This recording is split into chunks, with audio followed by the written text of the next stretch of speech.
Olá, está no ar mais um Além dos Fatos, terça-feira às 10 da noite ao vivo aqui, diretamente da TV Novo Tempo. Uma boa noite para você que nos acompanha. Hoje nós iremos falar sobre o rompimento do Reino Unido com a União Europeia e qual que é a relação deste fato com a Bíblia. Para falar sobre esse assunto, nós receberemos aqui hoje o doutor Pedro Gondim. João Pedro Gondim estará conosco aqui. Tem música com a cantora Cíntia Alves, que está aqui. A gravadora Novo Tempo está comemorando aqui mais um aniversário e nós estamos também juntos nessa festa. O nosso programa está no ar.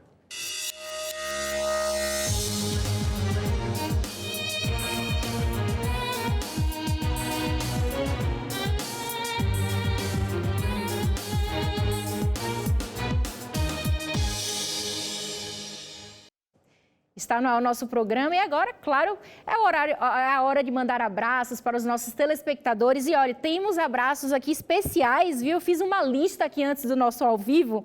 Um abraço para a Isabel, a Rosineia, o Charles e a Letícia. Eles moram aqui em São Paulo, capital. Eles são parentes do Nelson, que é o esposo da Cíntia, da cantora, que estará conosco aqui daqui a pouquinho, a cantora Cíntia Alves. Temos também um abraço especial para o Dinho e para a Marina, também no estado, na cidade de São Paulo.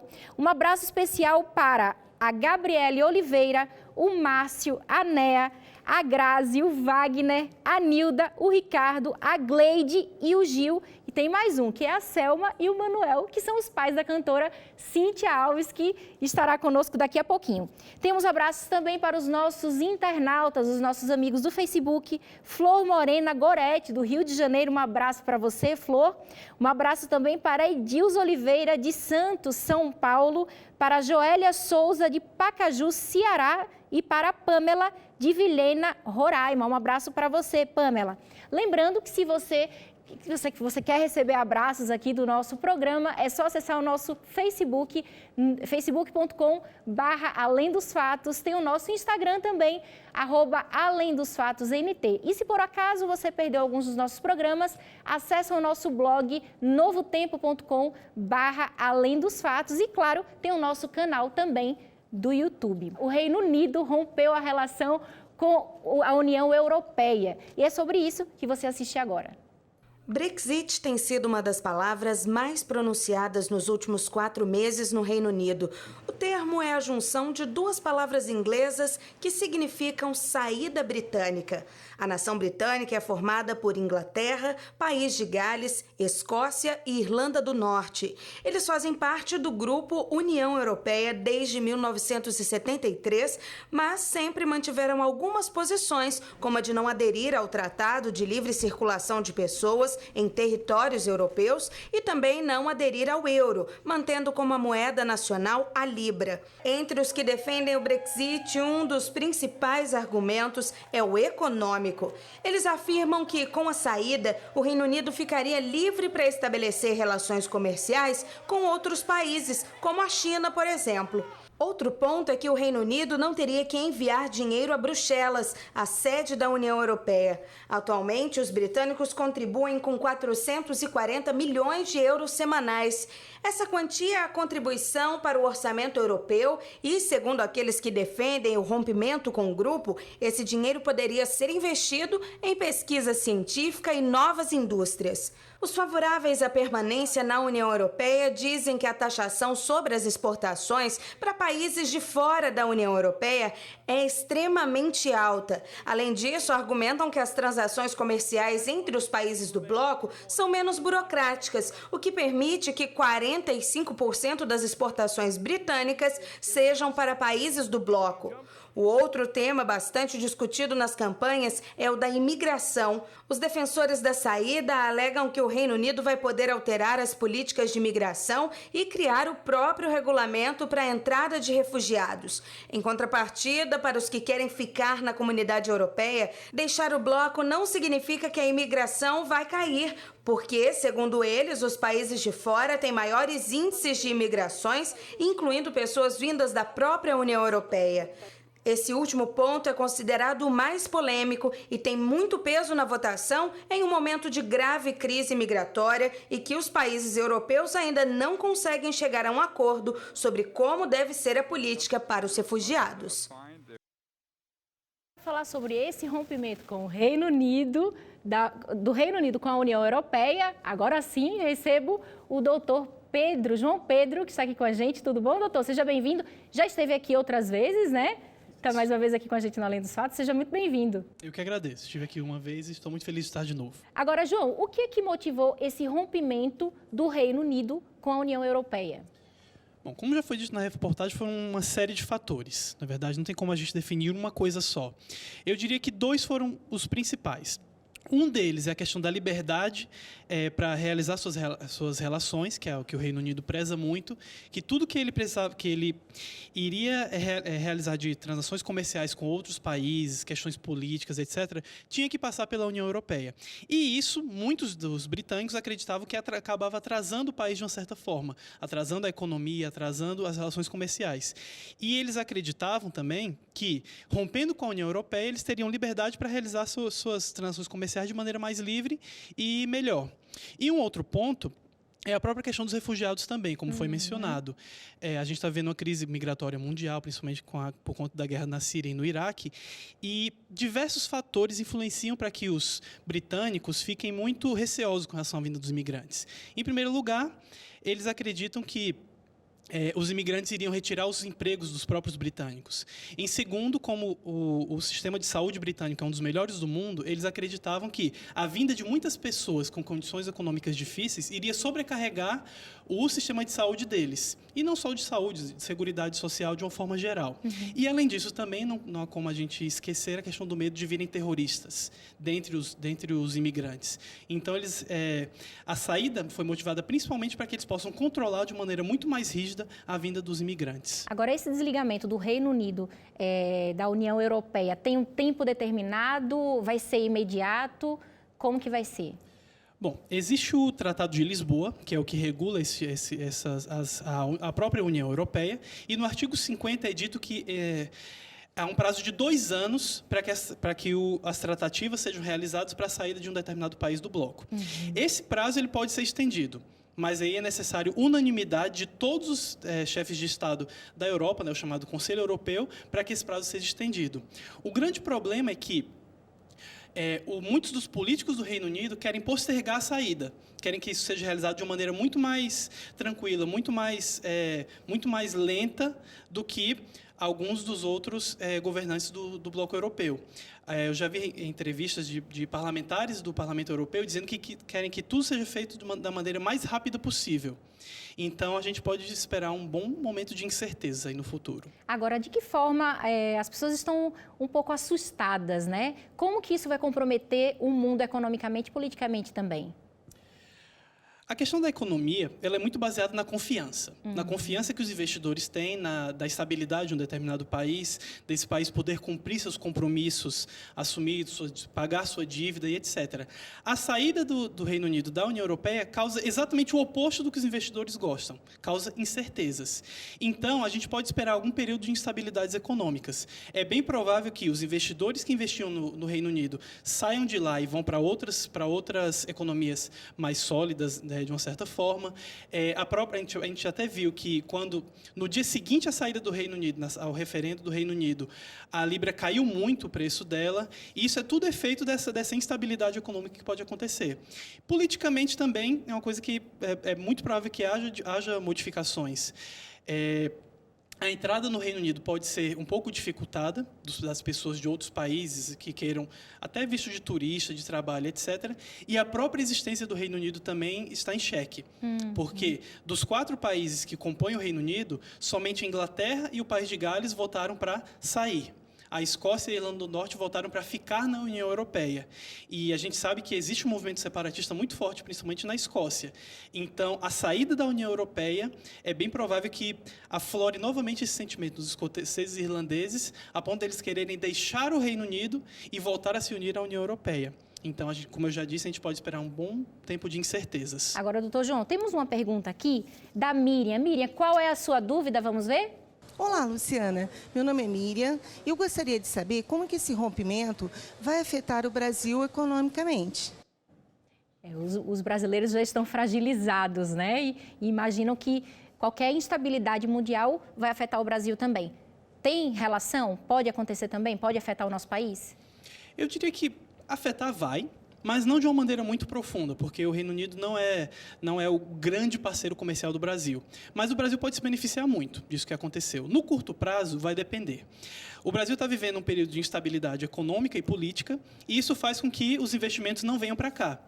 Agora que o Reino Unido saiu da União Europeia, é bem provável que os investidores de lá saiam de lá e procurem novas economias. Se, no curto prazo, o Brasil conseguir resolver os seus problemas, principalmente econômicos e políticos, é possível que ele se beneficie. É possível que esses investidores venham do Reino Unido e invistam no Brasil e que isso melhore muito a nossa economia. Já no médio e longo prazo, parece que os efeitos podem ser positivos. Porque, com a saída do Reino Unido da União Europeia, o Reino Unido vai negociar todas as suas relações comerciais e políticas, e com muito menos restrições do que a União Europeia tem. Então, talvez o Brasil consiga exportar melhor para o Reino Unido, consiga ter melhores relações comerciais, relações mais fáceis, mais fluidas do que existe com o restante do Parlamento Europeu, mas como eu já da União Europeia. Mas como eu já disse, não temos como ter certeza. Agora, doutor João Pedro, nós fomos às ruas saber se os brasileiros estão por dentro desse rompimento do Reino Unido com a União Europeia e o que é que eles pensam sobre o assunto. Vamos ver? Como que você pensa que o rompimento do Reino Unido com a União Europeia vai comprometer o país, né, o Brasil e o mundo? Acredito que com o fechamento desses blocos vai dificultar a questão de empresas, né, vindo aqui para o Brasil. Um tiro no pé, uma segregação. Eles estão pensando não em beneficiar os coitados que estão vindo da Líbia, da África, estão se isolando. Deve haver uma mudança na zona do euro. Na verdade, a longo prazo, o que deve acontecer é uma desvalorização do euro, uma valorização do dólar, uma mudança cambial. Eu acho que a maior dificuldade, eu vou falar da parte do turismo, é a entrada, a permissão para se entrar no Reino Unido, porque hoje em dia a gente consegue, antigamente já era difícil, então eu acho que vai voltar a ficar bem dificultosa. Toda essa situação política e econômica tem alguma relação com a Bíblia, por exemplo? Para mim são duas coisas totalmente distintas. Daniel capítulo 2. É só a pessoa que entender um pouco de Bíblia ou ler, e lá vai ver que isso daí já é profético, já era esperado. Eu acredito particularmente que falte um pouco de Deus na vida das pessoas. Não é questão de Bíblia, é questão de caráter. Está faltando amor, acho que está faltando as pessoas se doarem mais, está faltando as pessoas serem mais solísticas, mais solidárias. Daqui a pouquinho a gente vai falar sobre essa relação aí do rompimento com a Bíblia, mas uma entrevistada aqui falou sobre a questão do turismo, né? Realmente vai ficar mais difícil entrar no Reino Unido agora? Não temos como ter certeza, mas é provável que sim. É bem provável porque... ou talvez não também, não temos como saber. Talvez o Reino Unido fique mais aberto ainda para turistas, talvez ele restrinja mais também. Aí, nesse ponto não temos como ter certeza. Agora, como que vai ficar a situação dos imigrantes que já estão lá? Como é que vai ser agora? É bem provável que a situação fique mais difícil. Muitos desses imigrantes que estão lá possuem vistos de trabalho, vistos temporários. Boa parte desses vistos podem ser revistos e talvez eles tenham que sair do país. A gente vai ter que ver como vai ser o desenrolar das coisas aí, não temos como ter certeza ainda. Agora, tem algumas pessoas, eu estava vendo nos jornais, né? Algumas pessoas, inclusive, já se arrependeram, né? Que votaram, foi um percentual, 48% votaram contra, né? E 52% a favor. E já tem pessoas arrependidas, né? Como que foi? Por quê? Quais são os argumentos que elas têm utilizado para voltar atrás, assim, de uma decisão?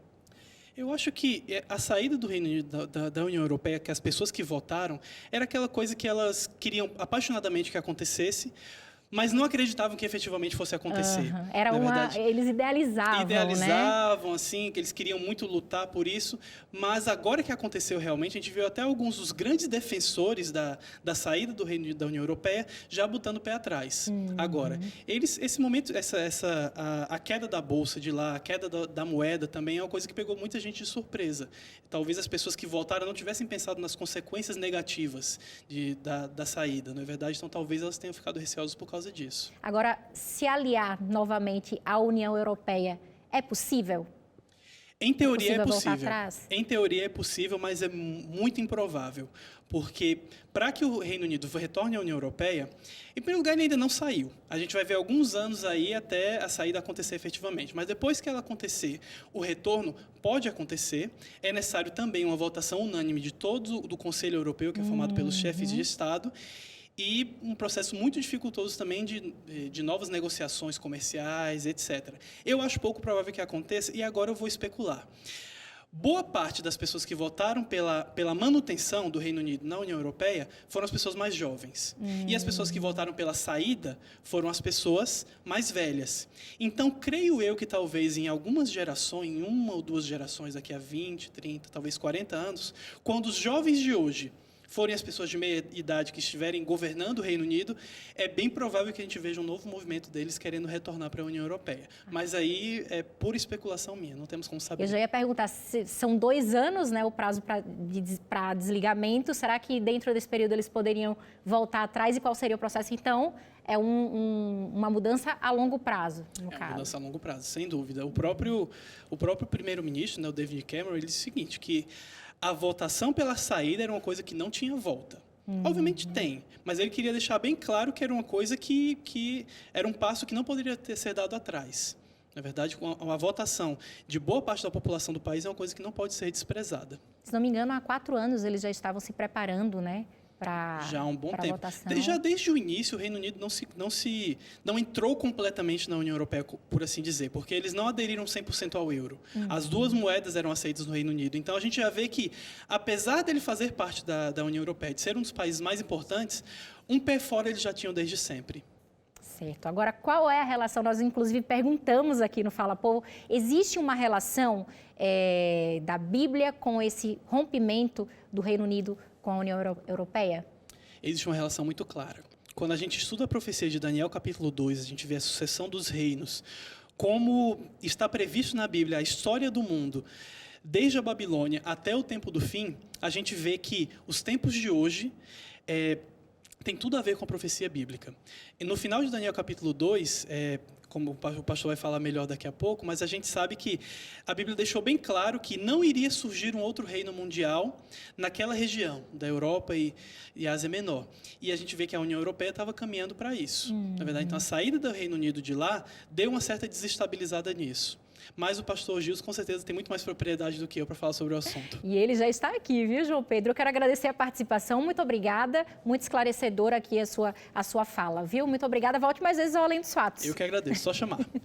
Tá ok. E ele já está aqui, pastor Gilson, tudo bem com o senhor? Tudo ótimo, estamos juntos mais uma vez. Boa entrevista, Prazer né? estar com você também. Ótima entrevista, esclarecedora aqui pra gente. Muito boa, agora, sem dúvida. Agora, pastor, qual que é a importância, né? Daniel 2, o João Pedro falou aqui pra gente, para o desfecho aí final da história. Existe, é realmente importante, Daniel 2? Sem dúvida, sem dúvida. Ele fez referência a um texto assim fabuloso. Eu me lembro, Lu, eu era garoto ainda, quando na Igreja Adventista, pela primeira vez, ouvi uma explicação a respeito do texto de Daniel 2. E eu me lembro, eu era menino, mas eu fiquei encantado por exatamente perceber que Deus sempre esteve no comando da história. O Senhor sempre soube e sabe todas as coisas. Ainda que surjam reinos, impérios, né? Sejam erguidos, sejam destruídos, mas a verdade é que o Senhor está acima de tudo, de todos, o Senhor está no comando da história e Daniel 2 nos mostra exatamente isso. Como disse há pouco aqui o Dr. João, nós temos uma visão em Daniel 2, desde o tempo da antiga Babilônia até o momento quando Cristo voltará à Terra, que acreditamos ser uma data futura, mais próxima. E é sobre isso que o pastor Gilson vai falar daqui a pouquinho, mas antes temos abraços, certo, pastor? Um lugar feio, viu? Tem o Porto Seguro, Bahia. Um abraço para a Vera Cardoso, que está nos acompanhando, para Elisângela Maria Oliveira Souza também, de Açailândia, Maranhão. Um abraço para Luiz Antônio Isilanda, de Jacareí, olha, aqui mesmo, a nossa cidade. E para Adélia Martins, de Taboão da Serra, São Paulo. Muito bem. Você falou Porto Seguro, um lugar feio, realmente muito feio, né? Gente? A gente nem gosta de ir lá, não é, Lu? Muito legal, muito bonito. Um abraço para o pessoal de Porto Seguro que está nos acompanhando. Privilégio para você que mora aí em Porto Seguro. Meus abraços, são muitos aqui, viu, Lu? Vou começar com o Xavier e a Mara, de Feira de Santana, Bahia. Eles são pais do Murilo Leles, jornalista aqui da TV Novo Tempo. Um abraço, Xavier e Mara. Espero ter o privilégio de conhecê-los daqui a um pouco mais. Um abraço para Rose, uma baiana que frequenta a Igreja Adventista do Capão Redondo, lá em São Paulo. Para o pastor Oswaldo e a professora Thelma e todos os nossos amigos lá de Alenquer, no Pará. Um abraço para o seu Agnaldo Malaquias e família de Jacundá, Pará. Seu Agnaldo Malaquias, estou sabendo que o senhor assiste Além dos Fatos. Muito obrigado por sua audiência, viu? Deus continue abençoando o senhor e sua família. Um abraço também para a Raimunda e a Fátima de Bom Jardim, no Maranhão. Para o Gustavo de Campo Limpo, São Paulo. Para a Irene e o Giovanni de Jacareí, São Paulo. E para a Dona Diva e Dona Núbia. Elas são de Fortaleza, no Ceará. Terra feia também, pastor. Oh. As praias maravilhosas. Agora, nós temos aqui uma lista, né, para mandar abraços. Esse momento é muito importante, né? Porque você que está em casa tem que receber aqui a nossa saudação também, Claro, não é isso? com muito carinho. Com muito carinho. E agora vamos de música? Vamos. Cíntia Alves já está aqui. É com você, Cíntia.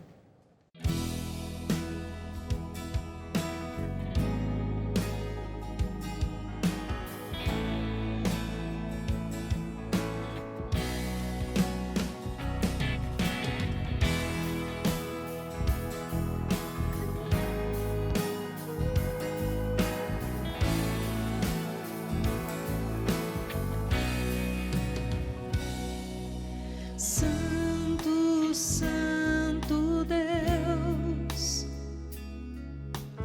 Tu me conheces bem, sabes meu proceder e o meu pesar, ó Senhor, molda-me. Santo, Santo Deus,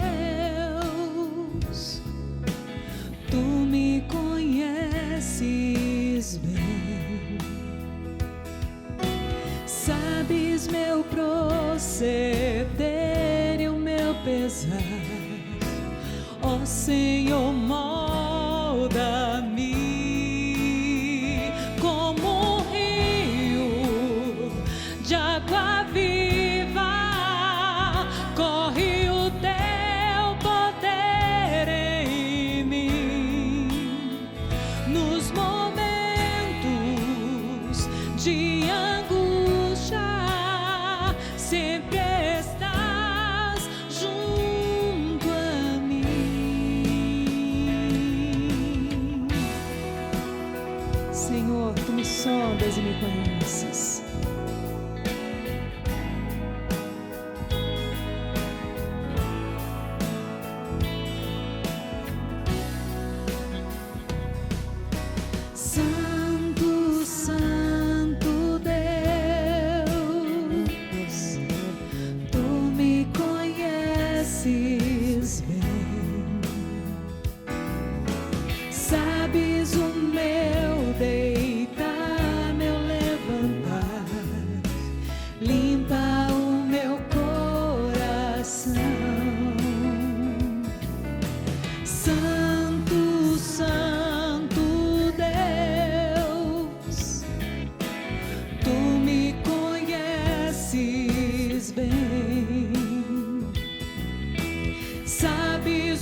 de água viva, corre o teu poder em mim. Nos momentos de angústia, sempre estás junto a mim.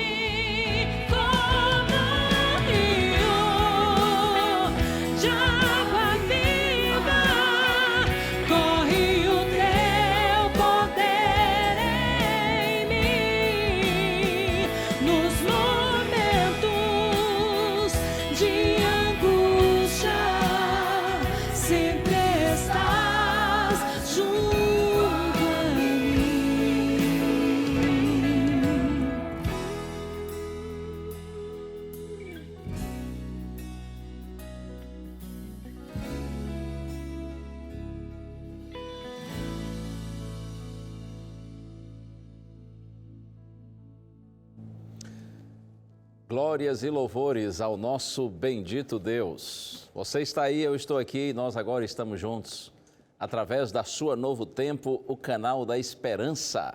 Como sempre, muito obrigado pelo carinho de sua audiência. É sempre um privilégio poder entrar na sua casa e lhe comunicar a palavra do Senhor, porque a palavra do Senhor é viva e eficaz. A palavra do Senhor é apta para discernir pensamentos e propósitos do coração. A palavra do Senhor é maravilhosa. Quanto mais nós nos apegamos à palavra do Senhor, então mais segurança, mais paz, mais alegria, mais esperança nós temos. Por isso, seja por tudo louvado o nosso Deus. Vamos orar juntos. Pai querido, te peço por tua bondade, como sempre tens feito, que tu nos ilumines agora, Senhor, ao participarmos deste estudo da tua santa palavra. Oramos agradecidos em nome de Jesus. Amém. Vamos ao profeta Daniel. Claro, não é? Já comentamos que esse é o nosso tema e esse é o nosso texto para reflexão nesta hora. Profeta Daniel. O livro do profeta Daniel, escrito por ele mesmo, né? O autor do livro é exatamente este que leva o seu nome, Daniel. Foi escrito no 6º século antes de Cristo. Daniel, ele é oriundo de família judia que vivia na Palestina. Família, por sinal, de alto nível. E quando Daniel ainda era um garoto, com 18 anos de idade, ele foi levado da Palestina para a antiga Babilônia, como cativo. E em Babilônia, ele permaneceu durante toda a sua juventude, idade adulta, até a sua velhice. O livro do profeta Daniel está basicamente dividido em duas partes, uma parte histórica e outra profética. São 5 capítulos nessa parte histórica e 7 capítulos de caráter profético. No livro de Daniel, nós vemos 4 visões que Deus deu a Daniel sendo relatadas. E a primeira dessas visões está aqui no capítulo 2 do livro do profeta Daniel. Eu vou comentar um pouquinho e depois a gente lê alguns versos do capítulo 2. Mas o capítulo inicia falando a respeito de um sonho que o rei Nabucodonosor da antiga Babilônia teve. E o rei ficou muito impressionado com seu sonho. Naquela época, muitas pessoas tinham a ideia de que os deuses se comunicavam com os homens através de sonhos. Então, normalmente eles tentavam encontrar uma interpretação para os sonhos que eles tinham. E o rei Nabucodonosor é dito que ele teve um sonho que muito o impressionou. E quando ele acordou, não se recordava detalhes do sonho, mas estava assim muito perturbado, muito assustado.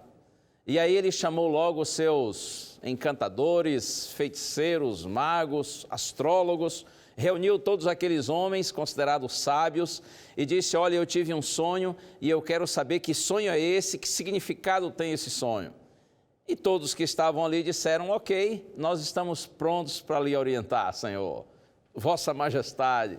O Senhor nos conte o sonho e nós vamos lhe dar a interpretação. E o rei disse assim: não, senhores, eu quero que vocês me digam qual foi o sonho e qual é a interpretação, Porque se vocês não me disserem, eu vou cortar a cabeça de vocês. Vocês vão todos morrer. Mas se vocês me disserem o sonho e sua interpretação, então vocês serão honrados, serão premiados. E aí os sábios do rei disseram, não, deixa eu explicar para o senhor aqui direitinho. O senhor precisa contar para nós qual foi o sonho, como é que foi esse sonho. Aí nós vamos lhe dar a interpretação. E o rei disse, olha, estou vendo que vocês estão tentando me enrolar. Pois fiquem sabendo que vocês não vão vir com palavras mentirosas para me enrolar. Vocês precisam me dizer qual foi o sonho que eu tive e qual é a interpretação. Aí eu vou crer que a interpretação de vocês é verdadeira, que não é enrolação. E aí os sábios do rei disseram, mas, Vossa Majestade, tenha paciência. Não existe nenhum ser humano que pode lhe revelar o que foi que o senhor sonhou. A gente pode dizer o significado do sonho, mas não o que foi que o senhor sonhou. Ora, se nem o senhor sabe, como é que a gente vai saber, não é? E eles disseram assim, olha, não tem rei, por mais poderoso que tenha sido em toda a história da humanidade, que tenha feito um pedido como esse para os seus sábios. Não há, eles disseram para o rei, não há entre os homens ninguém que possa lhe dar essa resposta. Só os deuses, eles disseram, mas os deuses não moram com os homens. E aí Nabucodonosor ficou enfurecido e disse, é assim? Então vocês todos vão morrer. Isso é um absurdo, é claro, mas naquela época e naquela cultura era aceitável. Os reis eles tinham um poder de vida ou de morte sobre os seus súditos. E foi estabelecido que, de fato, todos aqueles homens, feiticeiros, magos, astrólogos, adivinhos, todos deveriam morrer. E aí a notícia chegou a Daniel e 3 amigos de Daniel, que também estavam vivendo em Babilônia como cativos, assim como ele. Pouco tempo antes, Daniel e seus 3 companheiros tinham passado por um exame, por um teste, em que eles foram considerados sábios e trabalhariam ali na corte real. A gente não sabe por que, quando estes sábios foram levados à presença do rei Nabucodonosor, nós não sabemos por que Daniel e seus companheiros não foram levados. Talvez por serem estrangeiros, talvez porque estavam recentemente fazendo parte desse grupo especial do rei. Não sabemos exatamente por quê, mas o fato é que Daniel e seus 3 companheiros não foram levados à presença do rei quando ele apresentou essa solicitação de que dissessem o sonho e a interpretação. Então, quando foi dito a Daniel e seus 3 companheiros que eles e todos os outros morreriam, a Bíblia diz que Daniel, na atitude de fé, ele pediu para comparecer à presença do rei e disse, rei, me conceda um tempo e eu voltarei aqui com a interpretação do sonho. E o rei concedeu esse tempo a Daniel. E o que foi que Daniel fez? Ele se reuniu com seus 3 companheiros e oraram ao Senhor. Eles clamaram a Deus e disseram, ó Senhor, tenha misericórdia de nós, senão nós vamos morrer. Morrerão também tantos outros homens aqui em Babilônia, tenha misericórdia. E é dito que numa noite o Senhor concedeu uma visão a Daniel. E Daniel, nesta visão, ele compreendeu qual foi o sonho que Nabucodonosor havia tido e qual era o significado do sonho. Algo extraordinário. Então, há uma linda oração feita por Daniel aí nesse capítulo 2 do seu livro, em que ele glorifica ao Senhor por ter lhe dado essa revelação maravilhosa. E mais do que depressa, Daniel foi levado à presença do rei. E o rei disse assim, ok, então você tem a resposta para mim? Daniel disse, eu não tenho, nenhum outro homem tem, mas há um Deus no céu que sabe todas as coisas. E esse Deus maravilhoso, ele me revelou qual foi o seu sonho, qual é a sua interpretação. E ele revelou a mim não porque eu seja mais sábio do que os outros, mas ele revelou para que o rei saiba qual foi o seu sonho, qual é o seu significado. E aí, então Daniel diz para o rei, o senhor viu no seu sonho uma grande estátua, enorme, gigantesca. A cabeça era de ouro, o peito e os braços eram de prata, o ventre e os quadris eram de bronze, as pernas eram de ferro e os pés era ferro misturado com barro. E enquanto o Senhor contemplava essa estátua gigantesca, o Senhor viu uma grande pedra ser jogada nos pés da estátua. E, aliás, nós estamos até vendo agora aí, né, uma ilustração da estátua. E uma grande pedra foi lançada nos pés da estátua, nos pés de barro misturado com ferro. E quando a pedra bateu nos pés da estátua, então tudo caiu por terra. A estátua foi completamente destruída. E aí o profeta disse para o rei, quando a estátua foi destruída, então essa pedra, aliás, primeiramente a estátua, todos os vestígios da estátua são levados. Como um vento leva para longe a palha, tudo desapareceu da estátua, e a pedra que caiu nos pés da estátua se tornou uma grande montanha que cobriu toda a terra. Quando Daniel terminou de contar o sonho, o rei estava impressionado, porque certamente enquanto Daniel falava, ele foi se lembrando de tudo aquilo que ele havia sonhado e de como Daniel estava acertando em todos os detalhes. O rei estava impressionado. Aí Daniel disse assim, ok, rei, este é o sonho. Agora então vamos à interpretação. E eu quero convidar você para a gente ler na própria Bíblia. Daniel capítulo 2, já estamos no verso 36. Está escrito assim, este é o sonho e também a sua interpretação diremos ao rei. Tu, ó rei, rei dos reis, a quem o Deus do céu conferiu o reino, o poder, a força e a glória, a cujas mãos foram entregues os filhos dos homens, onde quer que eles habitem, e os animais do campo e as aves do céu, para que dominasses sobre todos eles, tu és a cabeça de ouro. Nessa hora Nabucodonosor deve ter pensado assim, esse garoto tem futuro. Daniel devia ter nessa época uns 21 anos, ainda tão jovem. E o rei pensou, esse menino é promissor, esse garoto tem futuro, ele já está me elogiando, já está dizendo que eu sou a cabeça de ouro. E de fato Nabucodonosor foi um rei tremendo.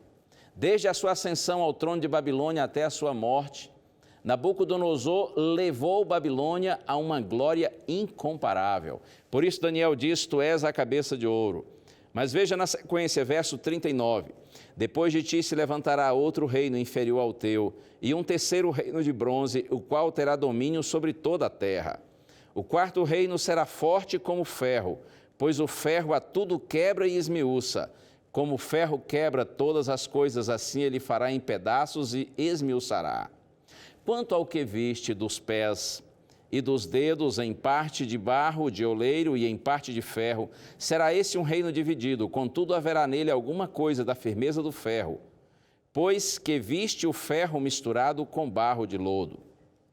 Como os dedos dos pés eram em parte de ferro e em parte de barro, assim por uma parte o reino será forte e por outra será frágil.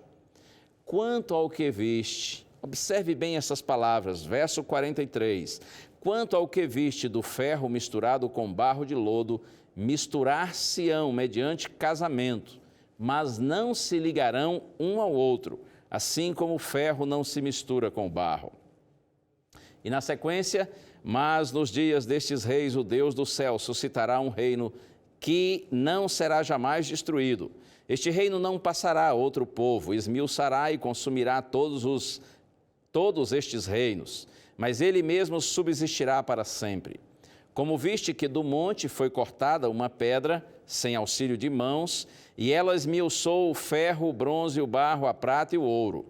O grande Deus fez saber ao rei o que há de ser futuramente, certo é o sonho e fiel a sua interpretação.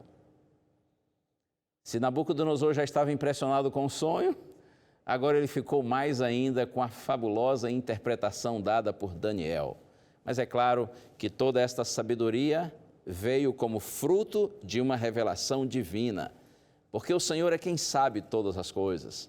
O Senhor é quem tem o completo domínio da história. O Senhor é o único que é onisciente, que tem a capacidade de conhecer o fim, desde conhecer o princípio e o fim, saber todas as coisas. Não há nada que seja oculto aos olhos do Senhor, ao conhecimento do Senhor. Por isso que Daniel, sob a orientação de Deus, pôde dar ao rei essa tremenda explicação. Como você certamente já compreendeu, os diferentes metais da estátua, eles eram símbolos de diferentes reinos ou de impérios que dominariam o mundo por um determinado período. Conforme a própria explicação de Daniel, a cabeça de ouro era símbolo de Babilônia, o Império Babilônico. O Império Babilônico foi de 605 a.C. a 539 a.C. também. Mas depois, como Daniel havia dito, viria um segundo império, inferior à Babilônia, mas que conquistaria a Babilônia. E ele estava se referindo aqui a uma coligação feita entre a Média e a Pérsia, formando o Império Medo-Persa. O Império Medo-Pérsia foi de 539 a 331. Mas depois vem um terceiro reino, conforme estava profetizado. E esse terceiro reino, inclusive, teria uma extensão geográfica maior. E aqui Daniel está se referindo ao Império Grego, que foi de 331 a 168 a.C. E, finalmente, um quarto império mundial, que seria extremamente forte. E, por sinal, foi o que esteve mais tempo no poder. E Daniel está se referindo aqui agora às pernas de ferro da estátua, que é uma referência ao Império Romano, de 168 a.C. até 476 depois de Cristo. Você compreende? A princípio parece complexo, mas não é. Babilônia, cabeça de ouro. Peito e braços de prata, Medo-Pérsia. O ventre e os quadris de bronze, uma referência ao Império Grego. E, finalmente, as pernas de ferro, uma referência ao Império Romano. Mas veja, no texto que nós lemos, aqui a partir do verso 41, com relação à questão dos pés da estátua, que era uma mistura estranha de ferro com barro. É dito assim: quanto ao que viste dos pés e dos dedos, em parte de barro de oleiro e em parte de ferro, será este um reino dividido. Contudo, haverá nele alguma coisa da firmeza do ferro, pois que viste o ferro misturado com barro de lodo. Como os dedos dos pés eram em parte de ferro e em parte de barro, assim por uma parte o reino será forte e por outra será frágil. Nós entendemos que a profecia aqui está apontando exatamente para que depois do enfraquecimento, depois que o Império Romano perdeu o seu domínio, então outras nações, umas mais fortes e outras mais fracas, passaram a dominar aquela região do mundo anteriormente dominada por Roma. E quando a gente recorre à história, a gente vê que exatamente isso aconteceu. Várias tribos bárbaras, elas foram gradativamente minando o poder, a autoridade e o domínio do Império Romano. E ao longo de décadas, elas foram se estabelecendo no território anteriormente dominado por Roma. 10 dessas tribos bárbaras se destacaram. E elas, inclusive, a maioria delas, tornaram-se grandes nações da Europa, como nós vemos hoje. E eu cito para você essas nações, essas tribos bárbaras. Os alamanos, que se tornaram depois a Germânia ou a Alemanha, os francos, que formaram a França, os burgundos, que formaram a Suíça, os suevos, que formaram Portugal, os visigodos, que formaram a Espanha, os anglo-saxônios, que formaram a Bretanha ou Inglaterra, e os lombardos, que formaram a Itália. Além dessas 7 tribos, mais outras 3, que com o tempo foram extintas: os vândalos, os ostrogodos e os érolos, conforme a profecia havia indicado. Alguns fortes, outros fracos. Mas um detalhe curioso, e eu chamei a sua atenção quando li para o verso 43, diz assim: quanto ao que viste do ferro misturado com barro de lodo, misturar-se-ão mediante casamento, mas não se ligarão um ao outro, assim como o ferro não se mistura com o barro. É impressionante o cumprimento dessa profecia. Quando a gente vê a história, a gente percebe que depois que o Império Romano se desfez, perdeu o seu domínio e sua autoridade, e essas tribos bárbaras foram se apossando do seu território e formando nações independentes, não foram poucas as iniciativas de tentarem reunificar os fragmentos do Império Romano, de ligar de novo essas nações para tentarem estabelecer ali um 5º Império Mundial. Porém, todas as tentativas foram frustradas. Quando você vai à história, você fica impressionado de ver quantos casamentos foram realizados entre membros das diversas realezas, das diversas nações, casamentos realizados com propósitos políticos, com a intenção de criar laços de afinidade, de proximidade, para tentar de novo reunir essas nações. O Senhor havia dito que eles se misturariam mediante casamento, mas não se ligariam um ao outro. Além de iniciativas como essas a nível de casamento e outras iniciativas diplomáticas, também as armas foram muitas vezes usadas para tentar reunificar a Europa, para tentar reunificar os fragmentos do antigo Império Romano. E certos indivíduos conhecidos na história como Carlos Magno, Carlos V, Luís XIV, Napoleão Bonaparte, Adolf Hitler, todos esses tentaram, à força das armas, reunificar a Europa. Porém, como o Senhor havia profetizado, eles não se ligariam um ao outro. Eu vejo aqui 7 palavras proféticas, mas não se ligarão um ao outro. Com isso, Deus está dizendo o quê? O Senhor está dizendo que nunca mais haveria uma fusão completa entre essas nações que resultaram da divisão do Império Romano. Por mais que se tentasse fazer essa fusão, essa unidade nunca seria completa, nunca mais surgiria naquela região um 5º Império Mundial. A União Europeia é, sem dúvida, uma dessas muitas tentativas que já ocorreram durante séculos e que foram frustradas. E nesses últimos dias, com a decisão dos ingleses de saírem da União Europeia, né, saírem desse bloco político e econômico, muitas pessoas têm perguntado, isso aí tem realmente alguma coisa a ver com a Bíblia? Nós cremos que tem, sim. Isto aí nos lembra a profecia bíblica de que essas nações tentariam se unir, porém não conseguiriam fazer de fato uma união plena, uma união completa. Apenas nesse sentido. Não é que a profecia está se cumprindo agora. Essa profecia, na verdade, ela já vem se cumprindo há muitos séculos, nas mais diferentes tentativas que têm sido feitas. Você está compreendendo? O ponto principal que você e eu precisamos guardar é isso.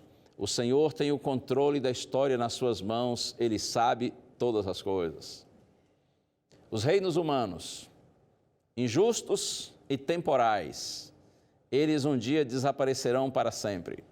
Mas o que a profecia termina apontando é que um dia um reino especial, o reino divino, será estabelecido. Este reino será justo e ele será eterno. Ou sim, você e eu, nós estaremos para sempre com o Senhor. A promessa de Deus é que um dia a pedra virá e ela vai destruir todos os reinos humanos. A pedra não é outra senão uma referência à vinda gloriosa do Senhor Jesus Cristo a essa terra.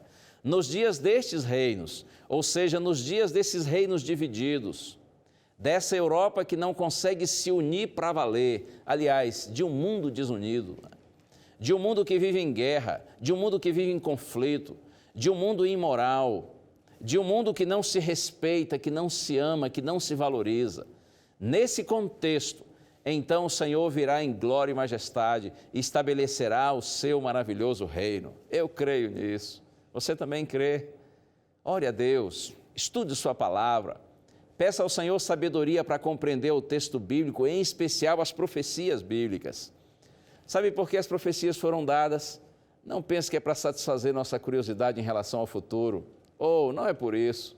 As profecias são dadas, primeiro, para que nós entendamos que, de fato, a Bíblia é a palavra do Senhor. Nosso guia seguro e infalível, ainda que tenha sido escrita por homens, foi inspirada por Deus. Outra razão porque a profecia nos é dada, para que nós compreendamos que o Senhor está no comando da história. O Senhor tem o destino das nações nas suas mãos. O Senhor conhece tudo a respeito de todas as coisas. O nosso Deus, Ele é o próprio Senhor da história. Ele está no comando. E ainda eu digo para você, com relação a essa questão do futuro, não é para satisfazer nossa curiosidade quanto ao futuro, A profecia, na verdade, é para nos ajudar, a fim de que nós nos preparemos para o futuro. Entendendo o que está para acontecer, que nós nos entreguemos ao Senhor, confiemos nele e então, por sua graça, quando as profecias últimas se cumprirem e o reino de Deus definitivo e eterno for estabelecido, você e eu, nós estaremos vitoriosos para sempre com o nosso Senhor. Vamos ouvir a música. Vamos ter o prazer de ouvir a Cíntia Alves cantar mais uma vez. Ouça a música e a gente já volta.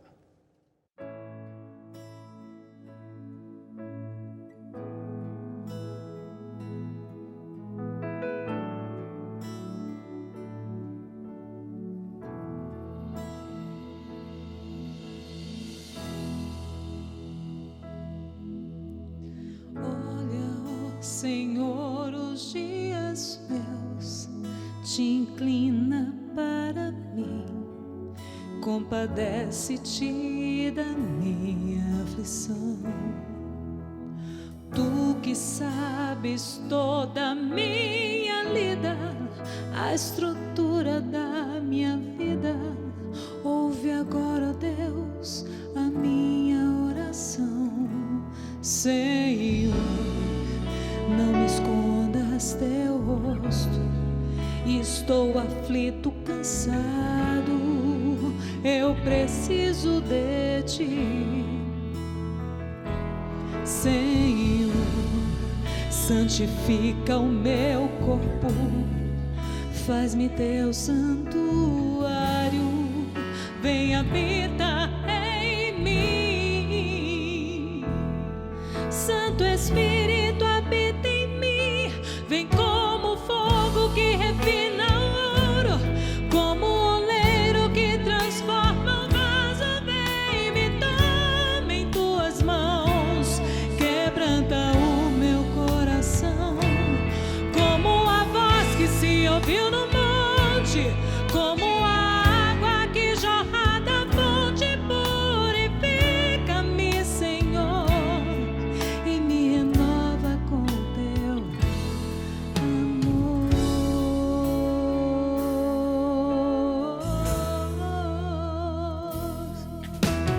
Olha, ó Senhor, os dias meus, te inclina para mim, compadece-te da minha aflição. Tu que sabes toda a minha lida, a estrutura da minha vida, ouve agora, ó Deus, a minha oração. Senhor, não me escondas teu rosto, estou aflito, cansado, eu preciso de ti.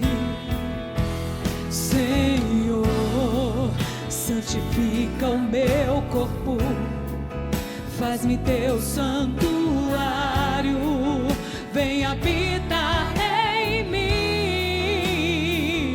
Ó Santo Espírito, habita em mim, vem como fogo que refina o ouro, como o oleiro que transforma o vaso, vem me toma em tuas mãos, quebranta o meu coração, como a voz que se ouviu no monte, como a água que jorra da fonte, purifica-me, Senhor, e me renova com teu amor.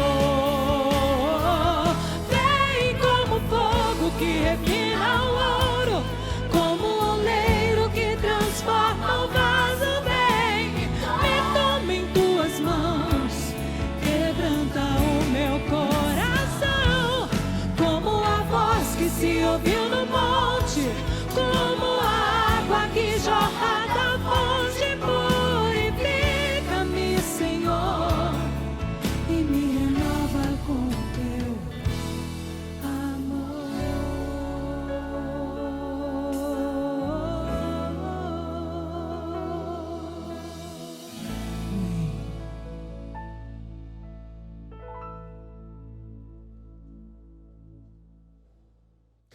No momento certo, a pedra virá.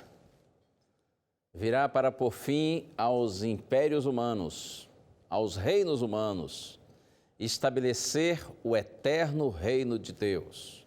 Mas olha, antes que a pedra venha, conselho que eu lhe dou, caia sobre esta pedra e ore conforme essa música que acabamos de ouvir. Caia sobre essa pedra e peça ao Senhor que lhe dê verdadeiro arrependimento. Peça ao Senhor que lhe transforme o coração.